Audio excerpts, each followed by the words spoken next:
Assalamualaikum warahmatullahi wabarakatuh. Saya Muhammad Iqbal Rofif, NPM 20211029, Prodi Ilmu Hukum. Di sini saya akan mempresentasikan tentang struktur hukum tanah nasional. Struktur hukum tanah nasional dibagi menjadi 3 kategori. Yang pertama, struktur hukum tanah sebelum berlakunya UU PA. Yang kedua, struktur hukum tanah sesudah berlakunya UU PA. Dan yang ketiga, sejarah perkembangan politik pertanahan di Indonesia.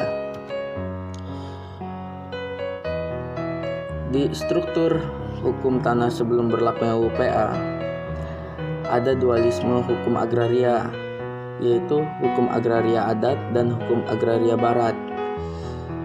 Adanya dualisme dalam hukum perdata barat, adanya asas bahwa tanah itu mempunyai status dan hukum tersendiri yang terlepas dari tidak dipengaruhi oleh status atau hukum dari subjek yang dikehendaki. Adanya pluralisme dalam subjek hak 3 penggolongan penduduk, yaitu ada Bumi Putra, Timur Asing, dan Eropa Barat. Di slide ini ada pembagian antara hukum agraria adat dan hukum agraria barat.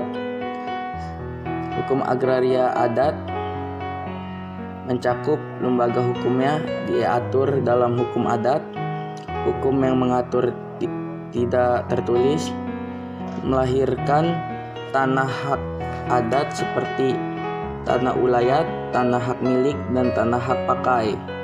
Tanah hak adat itu umumnya tidak terdaftar.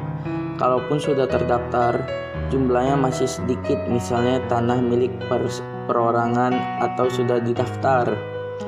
Kalau pernah didaftar, hanyalah sebagai petunjuk adanya bukti setoran pajak yang telah dibayar oleh pemiliknya.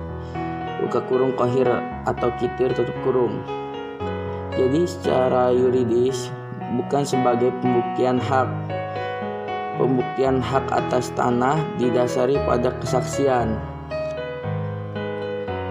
Nah, yang berikutnya hukum agraria barat. Hukum agraria barat ini mencakup lembaga hukumnya diatur dalam hukum perdata barat, yakni buku 2 KUH Perdata, buka kurung BW tutup kurung.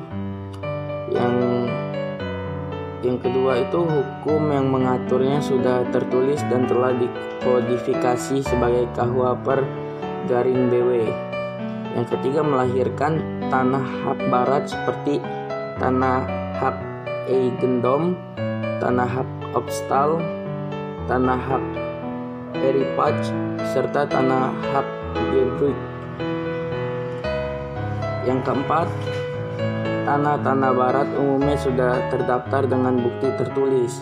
Yang kelima, pendaftaran yang pernah dilakukan atas tanah tersebut mempunyai atau bernilai kekuatan bukti hak secara yuridis. Slide berikut ini saya akan mempresentasikan tentang struktur hukum tanah setelah berlakunya UU PA. Setelah berlakunya UU PA, dualisme hukum agraria berakhir.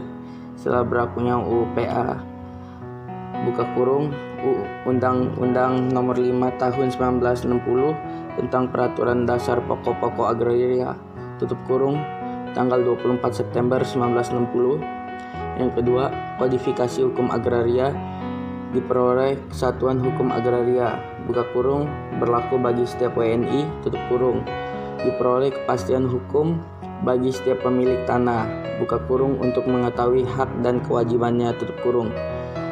Pemegang hak milik terjamin haknya oleh undang-undang, buka kurung, dilarang memiliki dan menguasai tanah orang lain tanpa didasari suatu hak, tutup kurung.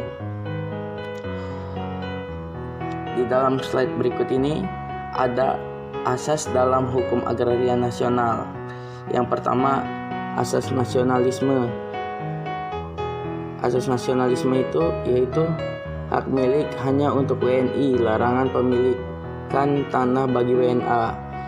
Yang kedua, asas non-diskriminasi. Asas non-diskriminasi itu prinsip keadilan semua orang bisa memiliki hubungan dengan tanah. Yang ketiga, Asas fungsi sosial dari tanah. Asas fungsi sosial dari tanah, penggunaan tanah harus disesuaikan dengan keadaan dan sifat daripada haknya. Yang keempat, asas dikuasai negara. Pemerintah sebagai wakil negara menyelenggarakan dan mengatur masalah-masalah agrarian dengan mengeluarkan peraturan perundang-undangan. Yang kelima, asas pemisah horizontal, yaitu memisahkan kedudukan benda-benda yang ada di atas tanahnya dan melekat dengan tanah dari tanahnya di mana benda-benda itu berada. Nah, di slide ini slide terakhir, yaitu tentang sejarah dan perkembangan politik hukum agraria. Sejarah tentang perkembangan politik hukum agraria yaitu periode sebelum proklamasi kemerdekaan.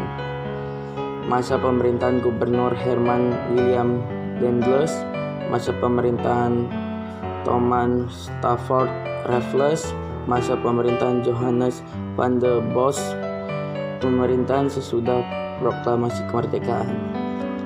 Mungkin cukup ini yang bisa saya sampaikan, kurang lebihnya saya mohon maaf. Wassalamualaikum warahmatullahi wabarakatuh.